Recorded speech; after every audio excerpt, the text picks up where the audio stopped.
I have two aunts that live to be 100. I have an aunt in Topeka, Kansas that's 104 unless she died this morning. My family lives forever.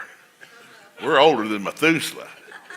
And so I buried everybody in my family. I buried my aunts, my uncles, I buried my parents, my in-laws, buried a wife, a sister. I buried the whole bunch. I'm still here.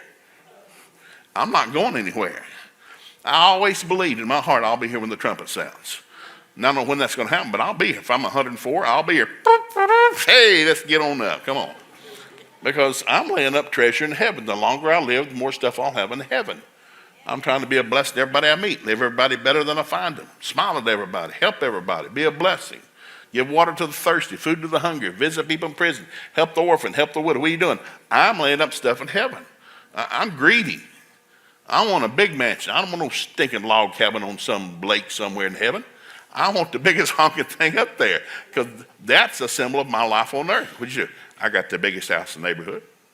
That doesn't bother me a bit. Big house. Huge. And I mean it with all my heart.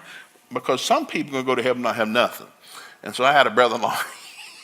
He would go to church. He said, do I have to go to church to be saved? I said, no, not really, but it'd help a lot. As long as I know I'm saved. You believe I'm saved? Well, you believe Jesus, Son of God, He died for you, God raised from the dead. Yeah, you're saved. You're not much more than that, but you're saved. And so he would never go to church. He said, one day you're going to go to heaven. And they got a book in heaven. It's the book of life. And if your name's in that book, you get to stay. Yep, your name's here. You've been blood bought. But then they have another book called the Book of Works. And that's the next book they open up. Everything you did in faith, out of faith, for God, against God. And they're going to read your whole life off. And they're going to pile up stuff. It's going to pile up. Man, I knew I was busy in life. I didn't know I was that busy. Whoa.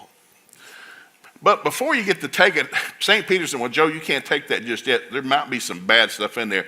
So some angel's going to come out here with a wand and shoot a ball of fire into that thing and burn up the bad stuff.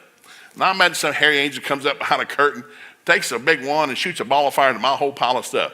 And it all disappears. And I say, St. Peter, where'd my stuff go? Well, son, you don't have any stuff. You were a thumbsucker your whole life on that planet. But you do get to stay. You've been purchased. You don't have a mansion. You get to hold the door for somebody else's.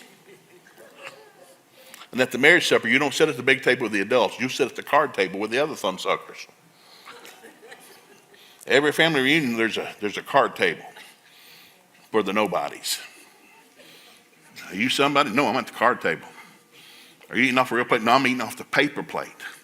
You getting a chicken breast or a chicken? No, I get a little chicken leg. I'm a chicken leg Christian. And I believe people are going to walk around heaven for eternity with a chicken leg around their neck. Who are you? I'm a chicken leg Christian. I was a corrupt and complained my whole life. And so I get to spend eternity with a chicken leg around my neck. Now, I think people laugh, but I'm very serious about that. Because we're laying up treasure in heaven based on what we do for people down here. What are you doing for somebody? Griping and complaining, yelling, cussing, throwing a fit. That's not going to get you anything. So I want to lay up stuff.